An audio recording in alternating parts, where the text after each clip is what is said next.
Eu queria começar a minha fala com um problema, que é o problema que afeta, vamos chamar assim, de Ocidente. Hoje eu acho que quase tudo virou Ocidente. Tem algumas resistências, né? Que é o problema do dualismo. Eu não sei mais ou menos aí, a gente não tem precisão histórica de quando começou essa história, mas mistura-se com o processo civilizatório, mistura e junto com isso o patriarcalismo. Antes disso, há, sei lá, 7, 8, 9 mil anos atrás, a gente tinha ou algo matriarcal ou algo que o Maturana chama de matricial, se eu não me engano, que mistura as duas coisas. Mas o que acontece é que, nesses 1000 anos atrás aí, Babilônia, Egito, Mesopotâmia, começa a surgir o processo civilizacional, um pouco inspirado também pelas armas brancas e a manipulação de senhor e escravo. E aí a gente tem um primeiro grande dualismo se instaurando na humanidade. Primeiro, a própria ideia de homem, de humanidade, né, destacado do cosmos, mas a ideia de alguém mandando em outra pessoa. Você dividindo a sociedade em camadas hierárquicas. Depois disso, a gente tem o advento do que se chama de filosofia na Grécia Antiga, em 600 a.C. Eu acho muito importante marcar o aspecto político disso. Porque, ora, muita gente diz, muitos livros de história da filosofia dizem que a filosofia nasceu na Grécia Antiga em 600 a.C. Mas a gente sabe que existem filosofias, por exemplo, na China, no Oriente Médio, no Egito. O Renato Nogueira, que vai falar amanhã, pode falar disso muito melhor do que eu, mas o próprio Renato gosta de citar a frase: a gente não se pergunta quando começou a culinária, quando começou a arquitetura, por que a gente se pergunta quando o homem começou a perguntar quem sou eu? Qual é a questão política a alguns alemães do século XIX anunciarem que o pensamento começa em 600 a.C. na Grécia? Porque ali já tem uma segunda grande separação, que é justamente filosofia e ciência de lado e mito, rito, religião de outro. Isso nas filosofias egípcias, indianas, chinesas, estavam todos misturados, misturavam com tudo, com arquitetura, com política, com religião. O pensamento filosófico estava misturado com isso tudo. Ali, na Grécia, começa a se separar. E não é à toa também que é uma sociedade que as mulheres não votam, é a sociedade escravocrata, né? Então, dizer que o pensamento ocidental começou ali parece que é um ato político, é um ato que reforça esse dualismo. Claro que eu não estou falando de todos os filósofos gregos, né? A gente tem a figura do Pitágoras, que já naquela época a Grécia já tinha uma troca intensa com Ásia e Egito via Pérsia. Então, muita coisa, muito xamanismo, muito misticismo foi trocado e apreendido ali na Grécia. E o Pitágoras, segundo Empédocles, fazia transmigração de alma por distância, além de ter desenvolvido uma certa dietética, que não é exatamente vegetariana, e também toda essa questão da matemática, dos números dele, né? Que também tem um pouquinho de plágio do Egito Antigo, né? O Teorema de Pitágoras já estava escrito geometricamente em algumas pirâmides muito antes de Pitágoras. O Teorema de Pitágoras parece que é um plágio, mas ele fez de uma forma algébrica interessante. Bom, em 400 a.C., a gente tem uma terceira fase separatista, dualista, que aparece com Platão, com a questão do mundo das ideias e o simulacro. Olhando assim, de uma forma epistemológica, a gente pode dizer que é uma separação de transcendência e imanência, desconectada, né, desconectados. Ali no neoplatonismo, Plotino vai dar uma emendada, né, no não ser, na transcendência e na imanência. Mas ali, em Platão, a coisa está bem separada, e se você só tem acesso ao mundo das ideias através dele mesmo, Platão. Esses caras são muito bons de criar reserva de mercado.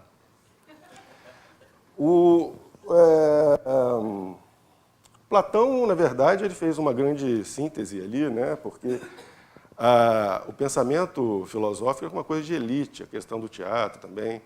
A comunidade, a população grega daquela época era muito mística, inclusive com relatos de possessão espiritual na rua. Hoje em dia a gente é mais discreto, vai para o centro de Umbanda, alguma coisa assim, mas lá no meio da rua. E outra coisa, essa Grécia austera, que foi inventada também no século XIX na Alemanha, não pega bem com os registros históricos que a gente tem hoje, né? Porque aquelas estátuas que aparentemente eram brancas e austeras, na verdade pareciam personagens dos Simpsons. Eram amarelas, azuis, vermelhas. Com o tempo elas foram ficando brancas. Então, quando o Renascimento fez aquelas estátuas austeras, estava, na verdade, criando um certo imaginário grego. Bom, e aí uma outra fase desse dualismo vai aparecer justamente no pensamento judaico-cristão, na escolástica, que você tem um Deus criador transcendente que cria o mundo imanente. E aí a gente tem uma separação, e eu gosto de chamar assim de uma espécie de ontologia da obediência. Essa ideia de que tem algo transcendente, eterno, imutável, superior, que dita as normas do que está aqui embaixo. Né? Essa ideia platônica vai se sofisticando aí com os pensadores cristãos, os filósofos cristãos. E aí chegamos no século XVII, que aí a coisa vai se separando mesmo, né? Tem vários problemas acontecendo. O mais falado é Descartes, né? Ele realmente não separa corpo e mente, mas coloca corpo e mente como naturezas diferentes. A gente tem aí aquelas coisas que o Bruno Latour, com todos os problemas que ele traz, fala algumas coisas interessantes, por exemplo, a questão do Boyle, que é da bomba a vácuo, que faz um movimento político para separar a ciência de política, e aí tem esses problemas que o Mário falou agora há pouco. A gente tem o Thomas Hobbes, né, com o Leviatã, separando o Estado da religião. E eu gosto sempre também de lembrar algo que não é tão falado assim, mas eu acho fundamental, porque isso atravessa muito as nossas vidas, que é a mudança de paradigma da linguagem. Isso é falado um pouquinho pelo Foucault nas Palavras e as Coisas, mas é desenvolvido lindamente por um historiador chamado Stuart Clark, num livro de 2.000 páginas chamado Pensando com Demônios. Talvez se fosse Pensando com Deus seria um pouco menor, não sei. Mas nele ele vai desenvolver essa ideia de que até meados do século XVII as palavras e as coisas eram consideradas imanentes. A concepção de linguagem era imanente. O que isso quer dizer? Que quando eu, por exemplo, falo a palavra copo, a palavra copo ela é extensiva ao suposto objeto copo. O copo objeto e a palavra copo são unas numa ontologia. A partir de uma segunda metade do século XVII, junto com o que vai começando a se construir como a Revolução Científica, etc., você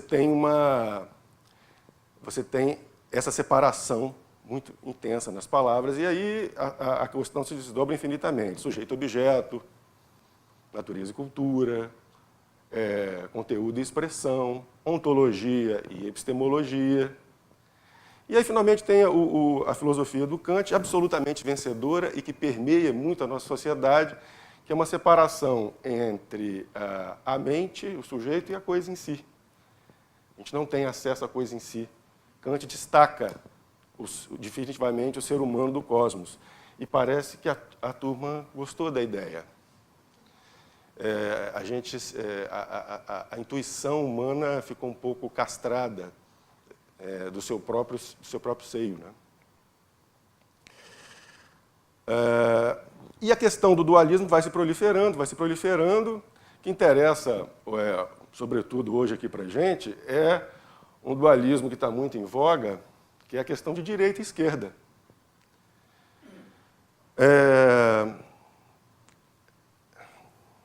Hoje, nas discussões na rua, em redes sociais, etc., parece que o Fla-Flu foi elevado à categoria de conceito. Todo mundo ficou viciado em ficar ou de um lado ou de outro. E eu queria convidar para pensar essa ideia de direita e esquerda como mais um dualismo, como um desdobramento dessa longa história separatista que a gente vê no Ocidente. Bom, é claro que a gente pode repensar um pouco esses conceitos.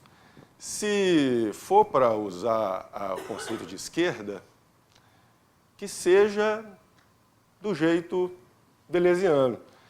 Querem ouvir uns 2 minutinhos da Deleuze falando de esquerda? Ouais. Moi, je vais te dire, je pense qu'il n'y a pas de gouvernement de gauche. Pour ça, là aussi, il ne faut pas s'étonner. Notre gouvernement, qui devrait être un gouvernement de gauche, et qui n'est pas un gouvernement de gauche, c'est pas qu'il n'y ait pas de différence dans les gouvernements. Et il y a au mieux, ce qu'on peut espérer, c'est un gouvernement favorable à certaines exigences ou réclamations de la gauche. Mais un gouvernement de gauche, ça n'existe pas, car la gauche n'est pas affaire de gouvernement. Moi, si on me disait comment définir être de gauche ou comment définir la gauche, je dirais de 2 manières. Il y a 2 façons. Et là aussi, c'est pleinement. C'est d'abord une affaire de perception. Il y a une affaire de perception. L'affaire de perception, c'est ceci. C'est ne pas être de gauche, c'est quoi? Ne pas être de gauche, c'est un peu comme une adresse postale. Partir de soi, la rue où on est, la ville, le pays, les autres pays, de plus en plus loin. On commence par soi, et dans la mesure où on est privilégié, on est dans un pays riche, on se dit, comment faire pour que la situation dure? On sent bien qu'il y a des dangers, que ça ne va pas durer tout ça, que c'est trop dément. Bon, mais comment faire pour que ça dure? Alors on se dit, oulala, les Chinois, ils sont loin, mais comment faire pour que l'Europe dure encore, etc. Bon. Être de gauche, c'est l'inverse. C'est percevoir, alors on dit que les Japonais perçoivent comme ça. Eux, ils ne perçoivent pas comme nous, ils perçoivent d'abord le pourtour. Alors, il dirait le monde, le continent, mettons l'Europe, la France, etc., etc., la rue de Bizerte, moi. C'est un phénomène de perception. On perçoit d'abord l'horizon, on perçoit à l'horizon. C'est pas tellement à gauche, hein, c'est pas par générosité, oui, mais justement, ça,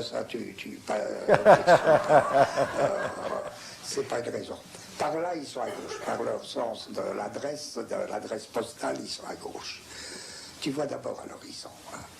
Et tu sais que ça ne peut pas durer. C'est pas possible.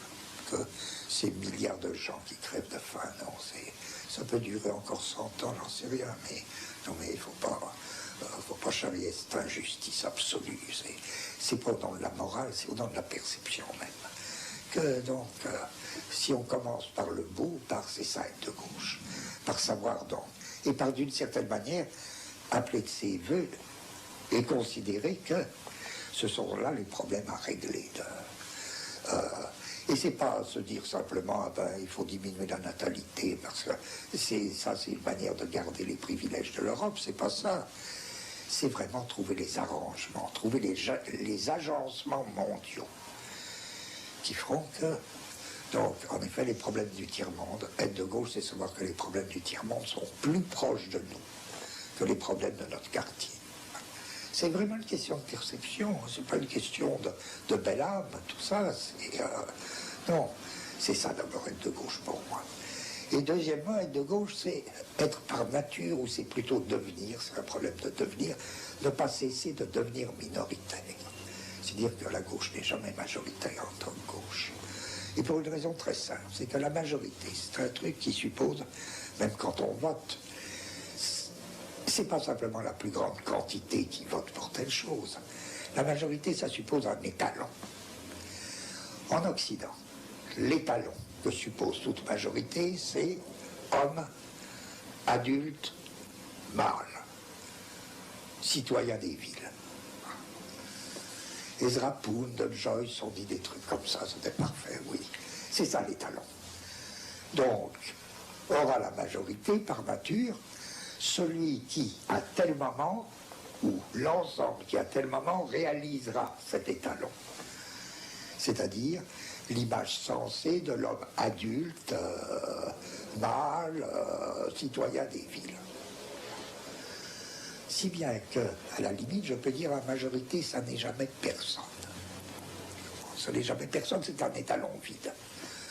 Simplement, plusieurs personnes, un maximum de personnes se reconnaissent dans cet étalon vide. Mais en soi, l'étalon est vide. L'homme mâle, etc. Alors, les femmes vont compter et vont intervenir dans la majorité ou bien dans des minorités secondaires d'après leur groupement par rapport à cet étalon. Mais à côté de ça, il y a quoi? Il y a tous les devenirs qui sont des devenirs minoritaires. Je veux dire, les femmes, c'est pas un acquis, elles ne sont pas femmes par nature. Les femmes, elles ont à devenir femmes. Du coup, si les femmes ont à devenir femmes, les hommes aussi, ils ont à devenir femmes. On parlait tout à l'heure des devenirs animaux. Les enfants, ils ont à devenir enfants, ils ne sont pas enfants par nature. Voilà. Tous ces devenirs-là, c'est ça, les minorités. Donc les hommes ne vont pas devenir hommes, c'est dur. Ah ben non, c'est un étalon majoritaire. C'est vide. L'homme mâle adulte, il n'a pas à devenir. Il peut devenir femme, à ce moment-là, il s'engage dans des processus minoritaires. La gauche, c'est l'ensemble des processus de devenir minoritaire. Donc, je peux dire à la lettre, la majorité, c'est personne, la minorité, c'est tout le monde. C'est ça être de gauche. C'est savoir que la minorité, c'est tout le monde. Et que c'est là que se passent des phénomènes de devenir. C'est pour ça que tous les penseurs, quels qu'ils soient, eh ben, ils ont eu, quant à la démocratie, des doutes sur ce qu'on appelle les élections, etc. Bon, enfin, c'est des choses très connues. Voilà. Como fala bem esse menino, né?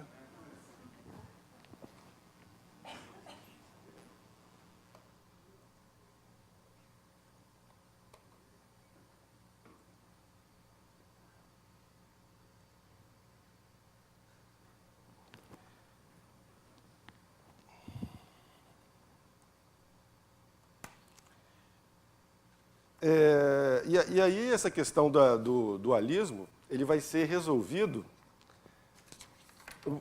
a partir... A primeira grande filosofia que vai problematizar a questão dualista de transcendência e imanência é justamente a de Spinoza, que já foi dita aqui pela Carla. E aí a imanência, a filosofia de Spinoza expulsa qualquer ideia de transcendência, né? Vai pensar uma ontologia puramente imanente, sem dualismos. E aí a gente vai problematizar, inclusive, a questão da representação. A representação vai ser impossível, uma reapresentação, né? Então, o Bergson resolve isso de uma forma muito linda, por exemplo, a questão do sujeito-objeto. Não existe um sujeito-objeto separado, existe um campo relacional, né?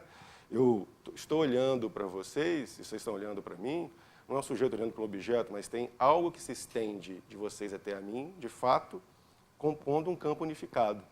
E é por aí que a gente vai apostar a nossa ontologia. Mas agora, antes de seguir, eu quero dizer também que morre-se muito na praia quando se fala simplesmente, puramente de ontologia, ou de uma separação entre ontologia e epistemologia, é mais um dualismo.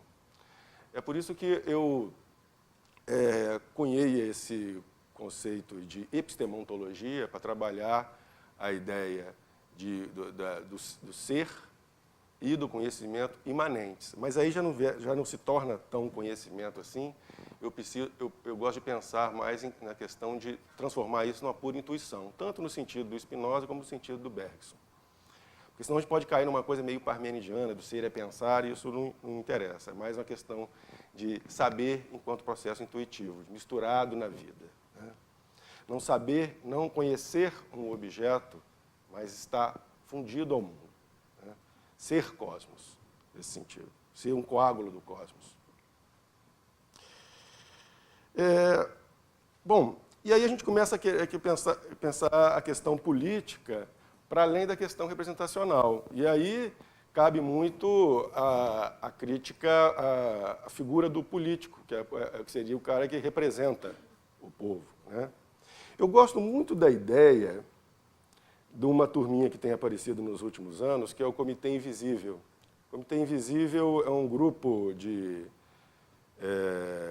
insurgentes, vou dizer assim, mas com grande carga filosófica, mas com um aspecto prático muito grande, e eles vão dizer que os políticos são uma espécie de palhaços que chamam a atenção como se fossem entertainers,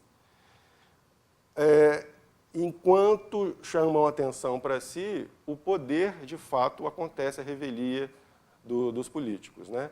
E eles vão dizer que não há nenhuma teoria da conspiração, o poder é absolutamente pornográfico, digamos assim. Nós fazemos parte disso e convidamos a isso. A gente usa o Facebook o tempo todo, eu mesmo vou dar um endereço de Facebook aqui no final. Compramos na Amazon, né? Toda vez que a gente se compra na Amazon, a gente atrapalha alguma livraria por aí, né? Um efeito de dumping, essas coisas, né? O próprio Google, etc. O poder está aí, são os caras mais ricos do mundo, estão aí. Então não há, é absolutamente explícito a revelia do que fazem os políticos. Os políticos estão a serviço dessa turma toda. Eu queria também convidar até alguns colegas meus psicólogos que estão aqui e estão ouvindo, para a gente pensar também o quanto que o exercer da função política está associado, em algum nível, com a questão da psicopatia mesmo, né? Chega algum momento, em algum nível hierárquico, que você toma decisões que atrapalham a vida de milhões de pessoas, e isso é feito de uma maneira que a pessoa consegue dormir tranquilo. Então, como é que é acreditar nesse chefe, nesse líder, essa força transcendente, que não tem mais nenhuma empatia com o público que ele supostamente representa? Tem vários problemas aí, não só, digamos, ontológicos, mas tem problemas também psíquicos, né, que são poucos falados, e eu acho que a gente devia falar mais sobre isso. O quanto que a estrutura política estimula e convida para uma certa degeneração ética, né? Bom, e aí, rompendo com essa ideia de direita e esquerda, a gente vai atrás de algumas ideias anarquistas. Eu não vou falar muito nisso, porque daqui a pouco o Acácio vai falar disso de uma forma muito melhor. Mas eu queria chamar a atenção de quanto que a anarquia ela vem se alimentando hoje em dia, com alguns autores, através da filosofia deleuziana, entre outras.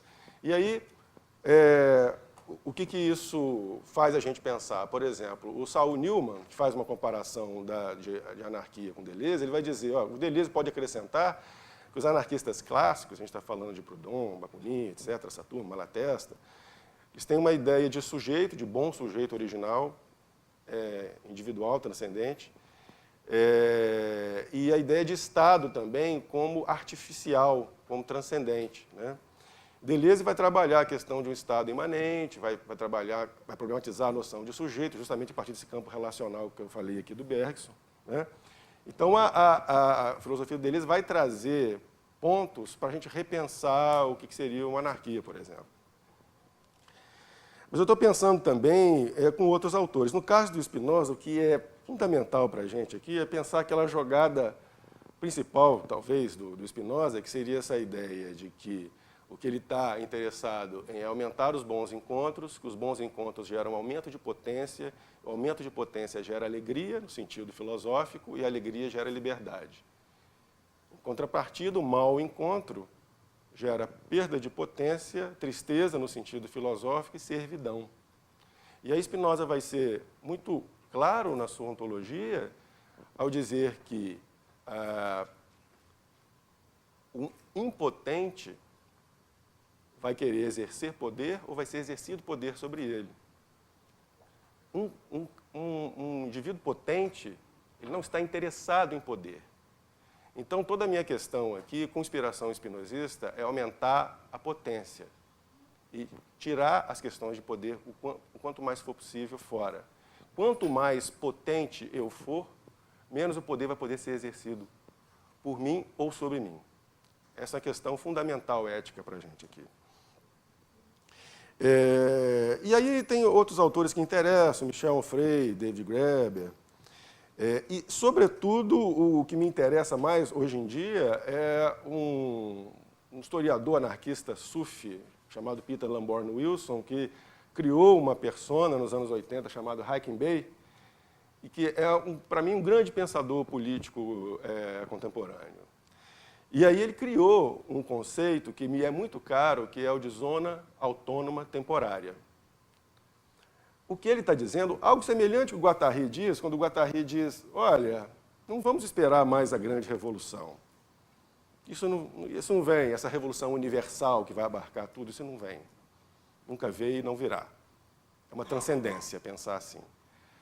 Vamos pensar em revoluções moleculares. Em outras palavras, eu não posso mudar o mundo, mas eu posso mudar o mundo à minha volta. O mundo eu com os meus. E o que o Hackenberg propõe com a questão da zona autônoma temporária é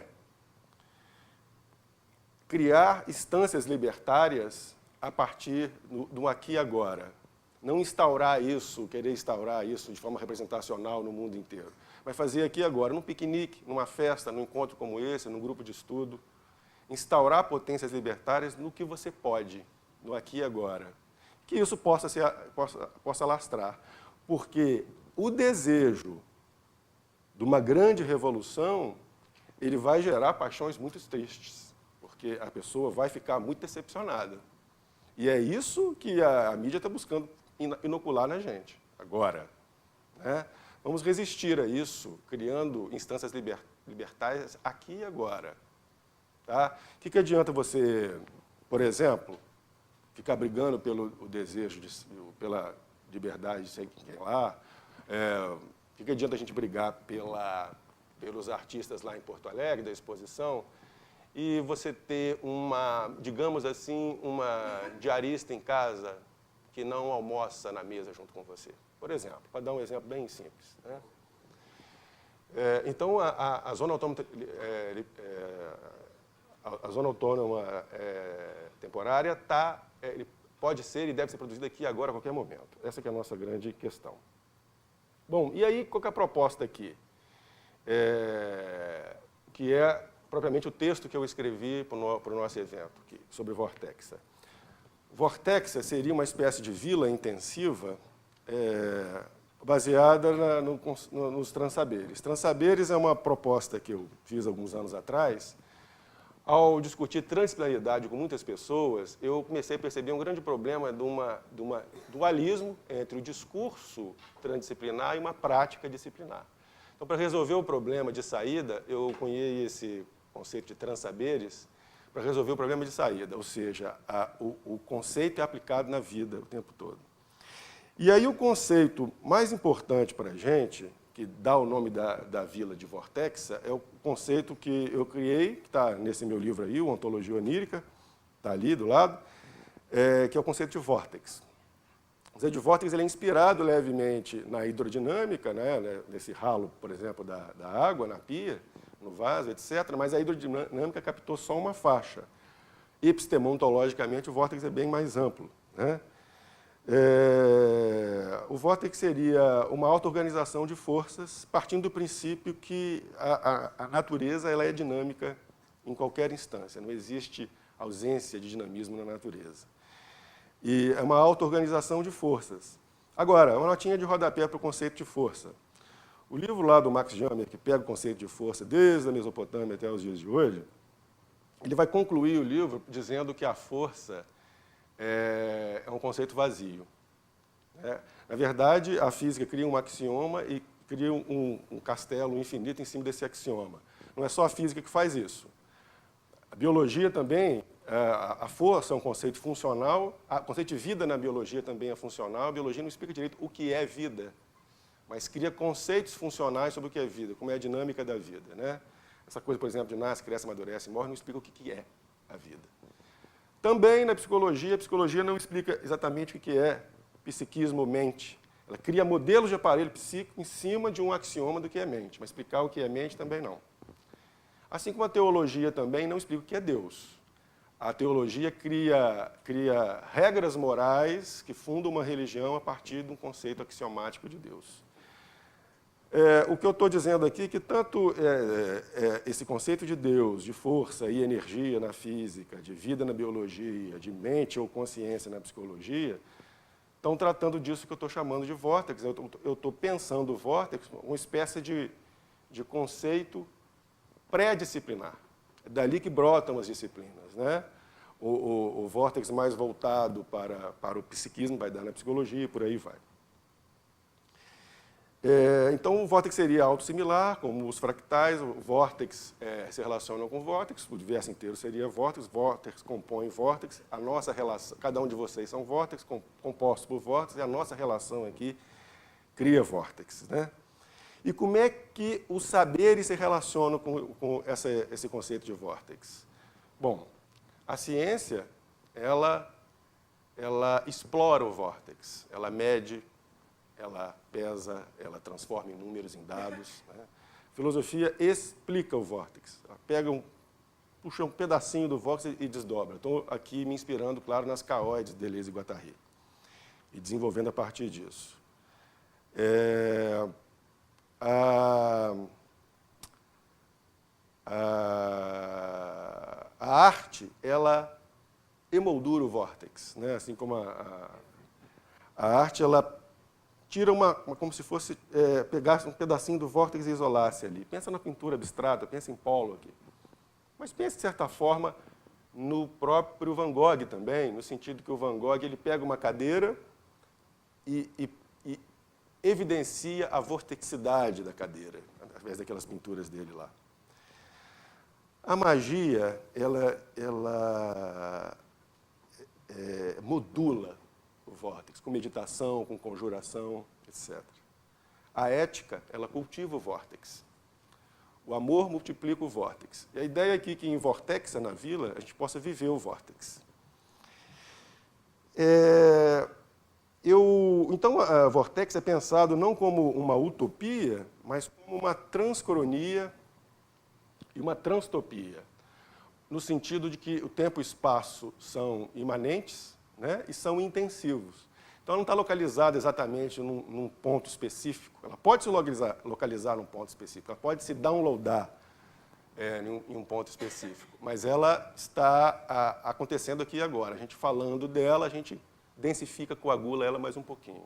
E a ideia, assim como a zona autônoma temporária, para mim, pensar Vortexa é um exercício de convivência à luz dos transsaberes, antes de mais nada, antes de downloadar, possivelmente, num local específico, né? Pode parecer um devir Vortexa numa festa, num evento, num piquenique, por aí. E transtopia e transcronia no sentido que Vortex está aqui agora.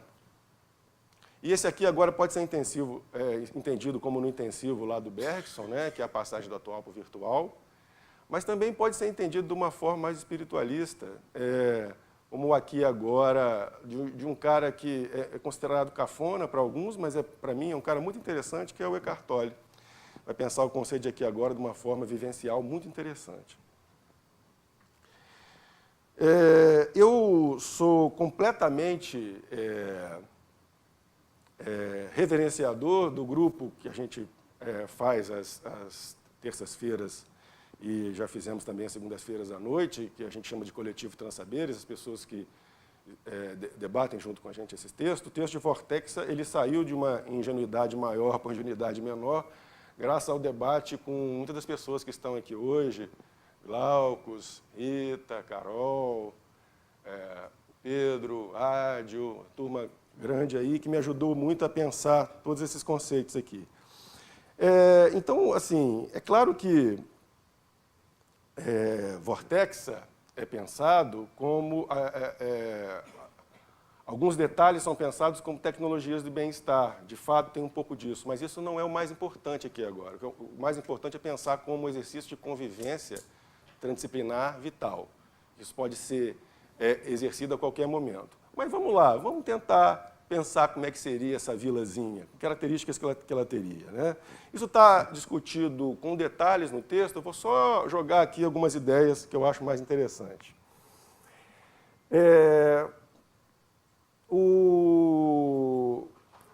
A Vortexa, nela existem várias casinhas, né, e espaços maiores que a gente chama de espaço de convivência. Esse aqui da pintura, quem pintou essas pinturas que eu vou mostrar foram feitas pela artista Paloma Carvalho. Aqui está maiorzinho, né, e aqui está o original. Uma possibilidade, por exemplo, de Vortex seria uma espécie de congresso, 500 aspas, anual, onde se debateria ideias conceituais, etc., de forma transdisciplinar e tal.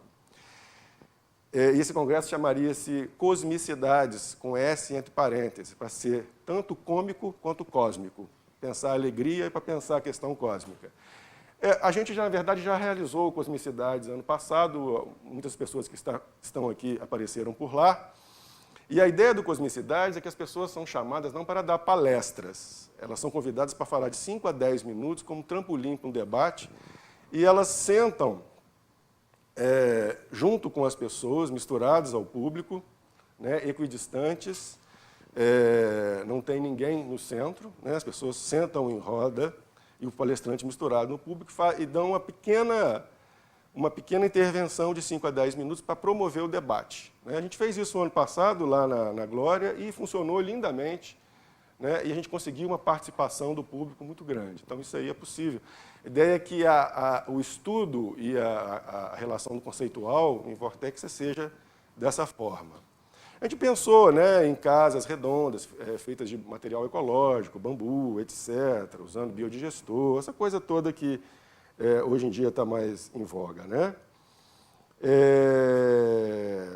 Uma coisa interessante também, que a gente, pensando assim, não tem nenhuma doutrina básica, não existe um conjunto de regras, mas existe algumas reflexões. Por exemplo, algo que é complicado de dizer, mas lá na Inglaterra, em 2009, saiu um resultado sustentável, dizendo que o ideal para sustentar a humanidade é que as pessoas não tivessem mais de 2 filhos, né?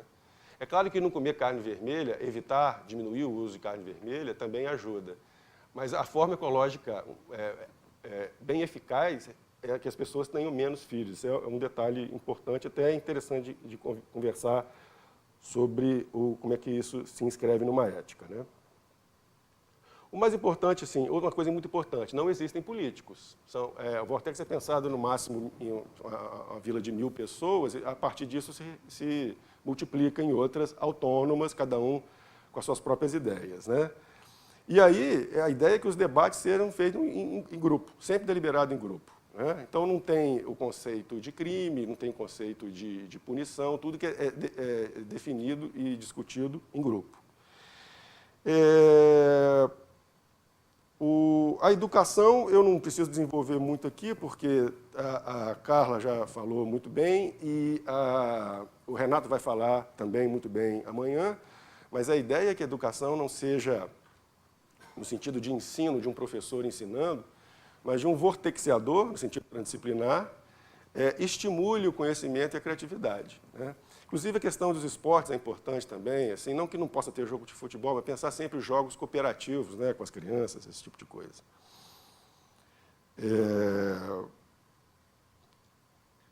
A questão da alimentação também é uma coisa aberta, mas uma sugestão interessante é que a coisa seja baseada por exemplo, em peixes, vinho, café, materiais vegetais orgânicos e por aí vai, né? A questão da economia é uma coisa muito a se debater ainda, eu não entendo praticamente nada do assunto, mas até onde que a gente estudou, uma coisa interessante seria articular o escambo e o sistema de crédito mútuo, ou seja, trocar trabalhos, né, cada um ficar com crédito e débito a partir de serviços, né? Uma criação de uma moeda local, que a gente chamou, não sei porquê, de fracta, também, desde que não tenha banco envolvido, né, mas uma moeda local, mas que isso possa ser articulado também com bitcoins, com toda a problematização possível e com o próprio capital normal, moeda, até para as pessoas transitarem pelo mundo. A ideia não é que o Vortex seja uma fuga do mundo, a Vortex está no mundo, então conjuga com o resto do mundo, não é para ser um isolamento, mas para ser uma coisa relacional mesmo. A questão da educação. Opa! Esse aqui é o interior de uma casa, essas todas são feitas pela Paloma, né? Peraí. Aí está mostrando uma casa. Quanto tempo que eu tenho, Mário? 10 minutos, está ótimo. Interior de uma casa, como vocês podem ver.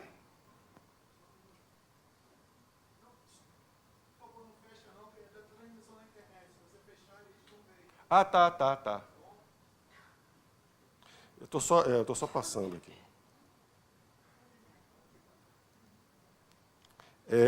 Aqui seria uma festa. O conceito de festa é muito importante para a Vortex. A Vortex é para ser festivo o tempo todo.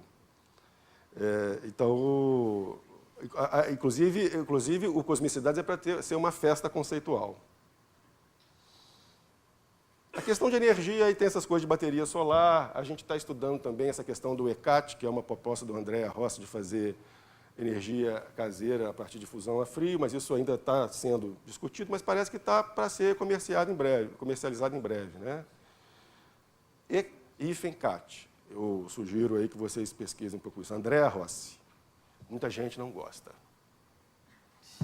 Questão do transporte, como é 1.000 habitantes, você pode ser feito a pé e com bicicleta, mas de uma vila para outra, uma coisa interessante seria essa questão aí dos trens magnéticos, né? Que agora tem um ali na Copa, parece que estão querendo fazer aí que liga o Santos Dumont para o Galeão. Com dinheiro de chineses, claro, né? E aí é claro que a questão de saúde, vai se pensar sempre a saúde como imanência de corpo e mente. Então, não teria exatamente um cirurgião, assim como lá no Thomas Moros ele é advogado e lá em Utopia não tem advogado, eu como psicólogo digo que o Vortex não vai ter psicólogo, mas vão ter vortexiadores que cuidam, transdisciplinares, que cuidam da saúde como um todo, levando em conta a questão do corpo e da mente como imanentes. Então, até pode chegar no extremo de se fazer uma cirurgia, mas quem fizer a cirurgia tem que estar em mente que aquele corpo ele tem emoções, ele tem o psiquismo, isso tudo está interligado, tudo isso deve ser levado em conta, né, na questão de saúde.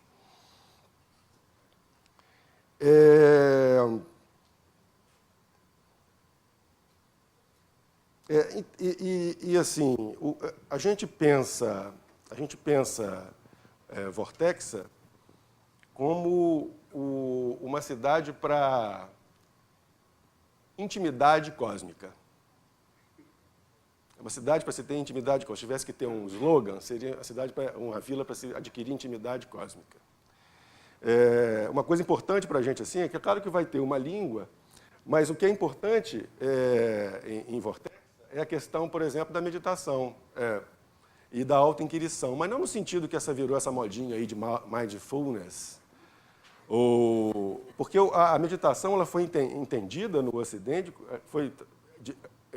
não totalmente, mas muitas das vezes foi entendida no Ocidente como uma espécie de algo para relaxar e para gerar bem-estar. Em Vortex, a gente está muito interessado no pré-filosófico e no pré-imagético. Então, é importante práticas diárias de meditação, não obrigatórias, mas até com espaços coletivos para isso, né? A gente pensou também os espaços de convivência articulados com níveis ontológicos, né? Então, tem, por exemplo, os espaços de convivência, eles são em transsaberes ou transdisciplinares. Então, por exemplo, no espaço da imanência vai se discutir, por exemplo, vazio quântico, mas vai se pensar também na meditação, vai se pensar, por exemplo, na pintura abstrata, no tipo de música mais instrumental. No nível da multiplicidade, por exemplo, músicas mais percussivas e outro tipo de conceituação. A ideia é que os espaços de convivência não sejam um espaço para a educação, ou para a saúde, ou para o esporte, mas que o espaço de convivência articule vários saberes em determinado nível ontológico, pensado assim. E aí tem 7 espaços principais de acordo com alguns níveis ontológicos organizados. E isso está mais explícito no texto.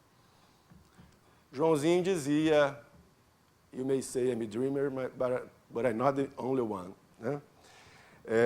E quando o livro chama Ontologia Onírica, é justamente para dizer que não há uma separação, não há um dualismo entre sonho e vigília. O sonho é extensivo à vigília. Então, a partir de agora, eu convido vocês a sonhar Vortexa com a gente. Ontologicamente e epistemologicamente. Como está tudo dominado, eu vou passar aqui um grupo que a gente está discutindo o Vortexa no Facebook. Espero que seja uma espécie de cavalo de Troia no Facebook. Então, você pode digitar Vortexa no Facebook, vai cair nesse grupo, você pode pedir para entrar, esse textinho vai estar lá, e quem tiver sugestões, não exatamente para construir uma cidade, mas para pensar esse exercício de convivência transdisciplinar de forma ética mais intensamente, é só ir para lá. Tem esse endereço complicadíssimo aqui, que vocês podem anotar, ou simplesmente procurar a Vortexa lá no Facebook. Tá bom? Está todo mundo convidado para a festa. Muito obrigado.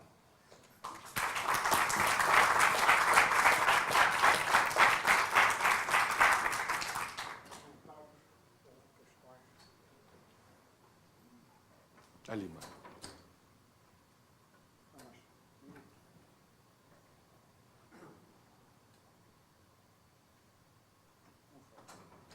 Ele tem que apertar durante um certo tempinho. Aí. Isso aqui? Boa tarde, bom dia ainda, né? Eu estava gostando de tudo, mas eu levantei o dedo rápido porque teve uma questão que me mexeu muito internamente.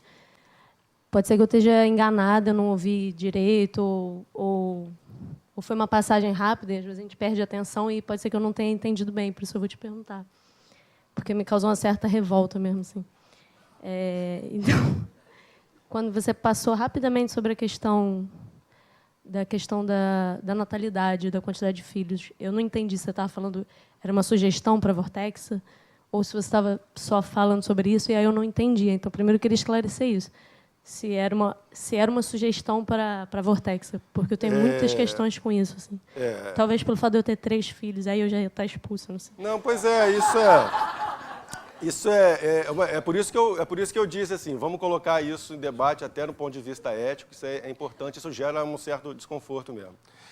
Eu fiquei muito impressionado com esse relato, que é de 2009, de desenvolvimento sustentável lá da Inglaterra. O nome do cara, isso tá lá, isso não está no texto, não. O nome do cara é Jonathan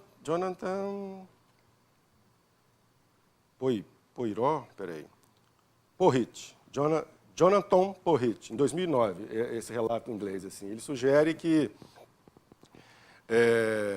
o ideal é que as pessoas tenham no máximo 2 filhos. Quando eu coloco isso, eu não coloco isso como regra. Eu coloco isso como uma discussão, uma possibilidade. O que é isso? Né? Porque, por exemplo, se você vai falar assim, olha, tem que diminuir o consumo de carne. As pessoas não param de comer carne, isso é muito improvável. Agora, eu acho até que tem um processo de auto-organização, de Gaia, que diminui mesmo a escolha. Na Europa, por exemplo, a pirâmide está se invertendo, nos Estados Unidos e em alguns outros lugares. Então, isso não é uma regra, isso é uma discussão, isso é uma possibilidade, uma reflexão possível. Não é nenhuma obrigação. A gente não coloca nenhuma obrigação nessas reflexões aqui, nem em relação à alimentação, nem em relação ao esporte, mas a gente joga questões. Uma outra coisa que está no texto que eu discuti é o seguinte, em relação à questão dos dogmas. Se a pessoa quer manter algum dogma religioso, alguma coisa assim. Não há problema com isso, mas é importante que o dogma seja discutido, que seja colocado em questão. Né? Então, não penso nenhum sentido de verdade para nada do que eu disse aqui, mas tudo deve ser problematizado em grupo. Isso que é muito importante para a nossa ideia.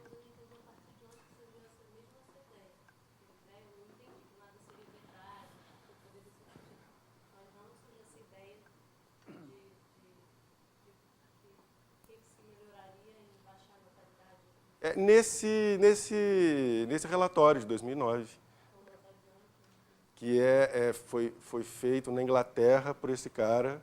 Isso está fácil de encontrar na internet.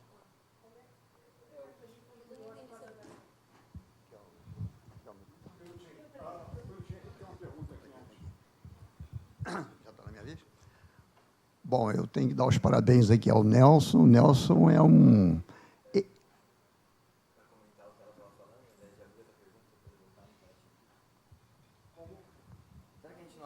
Acho que ela ia fazer um comentário sobre o que ela tinha dito. Eu também queria falar. Você vai fazer um comentário sobre o que ela falou? Então, por favor. Pode ser não linear a discussão. Não, tem que usar, porque senão grava, não aparece. Bom, não, na verdade eram duas reflexões, por isso é que eu falei que não tinha problema. Era só, achei também bem interessante, mas com relação a essa questão que a Diana coloca, né, me parece, às vezes, eu sou médica da área de saúde pública, inclusive, e essa questão da controle populacional, digamos assim, é uma coisa bastante antiga, né, de ter dois números, não tem nenhuma novidade. E, na verdade, muitas vezes também desloca o debate de uma questão muito importante, que é a distribuição, né? Quer dizer, a fome no mundo, por exemplo, só para pegar um exemplo, não é porque as pessoas comem muita carne que, sei lá, eu acho que há também uma questão de uma distribuição, que esse é que é o problema, já desde o Josué de Castro, né, quando escreveu a Geografia da Fome, ficava muito claro que não é pelo controle populacional que você resolve isso, né, esse social-darwinismo, digamos assim. Mas isso é uma questão. Outra, já que me deixaram falar agora, com relação à questão dessa essa forma assim, desdenhosa de se referir à política e aos políticos de uma maneira geral. Eu acho que isso pode ser um problema. Claro. Pode ser um problema pelo seguinte, porque eu acho que, já dizia até a Hannah Arendt lá há muito tempo atrás, como é que a gente recupera a dignidade da política, né? Porque essa colonização do econômico que, aliás, não é um problema recente, é da modernidade, nem vou entrar nisso, mas essa colonização do econômico sobre a política, ela fez o colapso da política. Então, na verdade, isso que a gente está vendo, de política não tem nada. Quer dizer, isso de política não tem nada. Isso é uma politicagem sem vergonha, sem nenhuma coeira nem beira, sem projeto civilizatório nenhum. Então, é só para deixar localizado devidamente, porque, para mim, política não é isso. Política é uma ação, até para falar um pouco da Hannah Arendt, que sei que você estuda muito mais do que eu, mas, de qualquer maneira, essa ação concertada entre as pessoas, que até um pouco essa proposta da Vortexa, né? Essa ação concertada entre múltiplos diferentes, quer dizer, isso é a política com P maiúsculo, né? Isso. Então, não podemos confundir isso, ponto. Então, eu passei rápido por isso, mas é claro que eu não estou falando de todos os políticos, né? Eu estou falando de como o sistema está montado, e como esse sistema está montado e como é que ele convida para certos problemas, né? A ação política é fundamental e necessária, e esse espaço de convivência é feito para isso, né? Agora, do jeito que a coisa está construída, é construída de uma forma muito doentia, né? Isso é muito importante. Agora, em relação à questão da distribuição, claro, eu concordo com você, mas, mais uma vez, isso aqui é uma proposta local, intensiva, né? Claro que essa discussão pode ser colocada em âmbito coletivo. Eu estou pensando aqui, como é que a gente pode fazer aqui agora entre nós? Como é que a gente pode organizar isso? No nível planetário, a discussão é de outro âmbito. Né? Vai. Então, pelo que a gente está notando aqui, verifica-se que o Nelson, rapaz, é um espalha-brasa no melhor sentido. É pena que a gente não tenha tempo de discutir cada uma dessas brasas. Então... Bom, pode ser discutido ali. Eu vou soltar a minha aqui, que é uma coisa que eu observo, porque aqui se falou em ciência, humanismo, solidariedade. Tem uma coisa que me intriga. Na medida em que nós vamos caminhando no sentido do saber, nós vamos ignorando aqueles que não sabem. É que nem o dinheiro. Na hora que eu tenho dinheiro, eu compro uma ilha, boto um iate e... Então, eu não sei se a solidariedade é uma coisa que deva ser cultivada ou se ela é antinatural. Por que, na medida que você cresce, você perde a sua solidariedade? A gente, quando vem num trem e vem alguém pedindo esmola, aquele camarada que está bem vestido, arrumadinho, normalmente ele ignora. E aquele outro que não tem nada, ele tira do bolso aquele R$1 e dá. Aí eu falo, será que... Por que a gente... Esse que eu queria refletir. Se a gente perde a solidariedade, é natural ou não? Olha, eu não vou especular do que seja a natureza humana. Eu prefiro ficar com o David Hume e dizer que o ser humano tende a ser governado por hábitos. E, nesse sentido, é fundamental a questão educacional. Ou seja, você trabalhar as relações de forma coletiva na tenra infância. É por isso que eu estava colocando aqui, que, por exemplo, na questão de práticas de esporte, seria interessante estimular esportes colaborativos, né? O nosso amigo Renato Nogueira tem um livrinho infantil muito interessante daquela corrida de saco, as crianças correndo no mesmo saco, e o objetivo é chegar na linha de chegada todos juntos, né? Se um cai, tem que ajudar a levantar o outro e tal. Agora, o que a gente vê aí, as crianças, na verdade, elas aprendendo a competir umas com as outras cada vez mais, né? Tem umas propostas alternativas lá da Terceira Itália, que, eu não sei, isso não foi muito desenvolvido. Quase 1 bilhão de pessoas passando fome, e é lógico que a solidariedade não existe.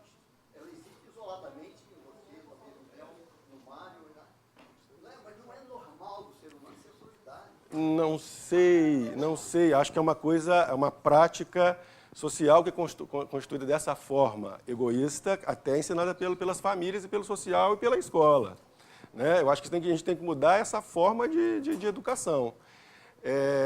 Mas, mais uma vez, a minha proposta aqui não é pensar no sentido mundial, representacional. Eu estou querendo ver o que a gente pode fazer com grupos pequenos, né? O que é possível a gente realizar com grupos pequenos. Sabe uma coisa que me parece, só pensando na sua pergunta, é que talvez sim, ou talvez não.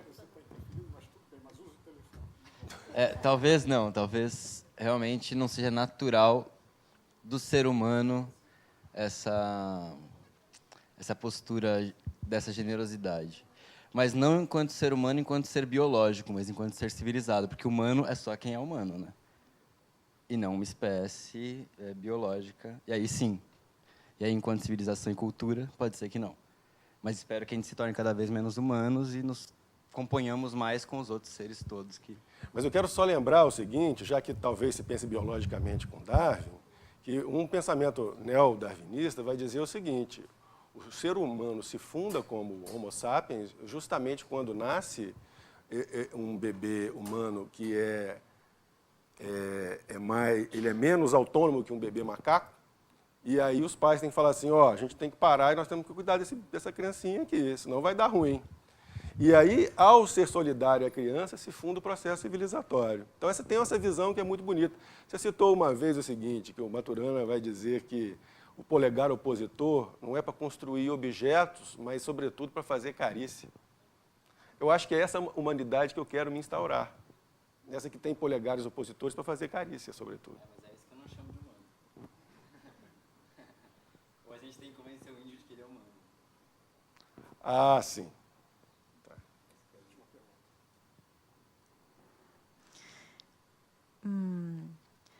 Bom, tem uma razão pela qual eu acompanho os seus eventos, e é justamente a transdisciplinaridade, né?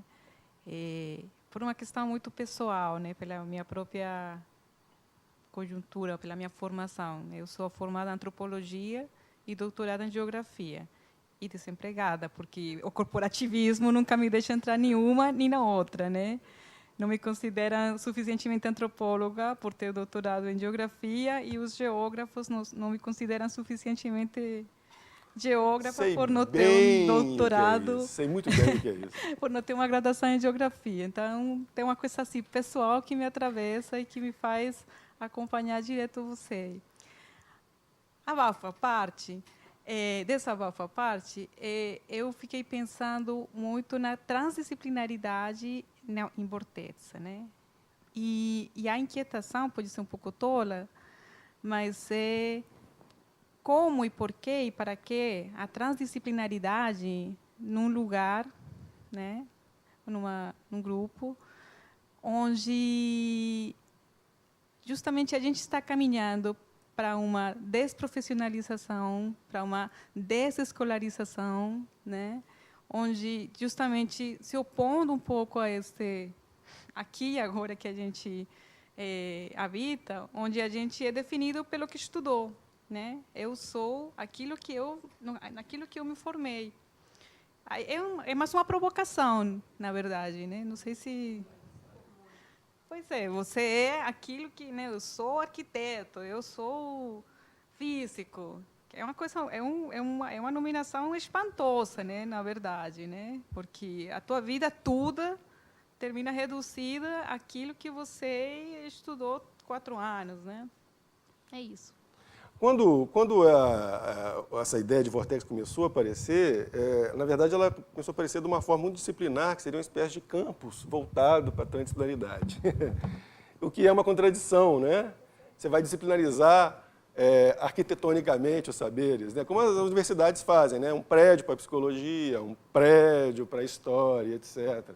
É como se fosse uma enciclopédia voltada para a arquitetura.